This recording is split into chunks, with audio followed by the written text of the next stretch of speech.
நெய் தீபம் 2 விளக்கு நெய் தீபம். நான் வந்து ஒவ்வொரு ராசிக்கும் சொல்கிறது என்னென்னா, அரச மரம் அப்படிங்கிறது இலை வந்து ரொம்ப பவர்ஃபுல். ஆலமர இலைனாலும் ஒன்றும் பிரச்சனை கிடையாது. 2மே வந்து அந்த காலத்துலேருந்து ஆழமாக அரசனை போல் வாழலாம், ஆழமாக வாழலாம் அப்படிங்கிற கணக்கில் அது இருக்குது. ஏன்னா முற்காலத்திலேருந்து அந்த மரத்தடியில் தான் எல்லா விஷயங்களும் நம்மளுக்கு நடந்தது. ஒரு பரிகாரங்களாக இருந்தாலும் சரி, தீர்வு, வியாபாரம் எல்லாமே வந்து ரோமானியர்கள் காலத்திலேருந்து அங்கங்கே அப்போ நம்மளுக்கு வந்து சட்டம் கிடையாது, ஒரு கோர்ட்டு கிடையாது, எதுவுமே கிடையாது.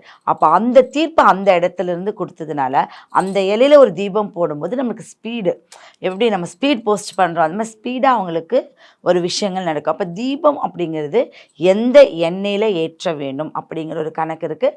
அதில் இந்த ரிஷபக்காரங்கள் என்னன்னா நெய் தீபம் ஏற்றணும். அதில் கண்டிப்பாக பச்சை கற்பூரம் கொஞ்சம் போடணும். வெள்ளெருக்கன் திரின்னு சொல்லுவாங்க. வெள்ளெருக்கன் செடியோட திரி, அந்த திரியை வந்து பஞ்சு திரியோட கலந்து போடும்போது விநாயகரோட அனுகிரகம் இவங்களுக்கு பரிபூர்ணமாக கிடைக்கும்.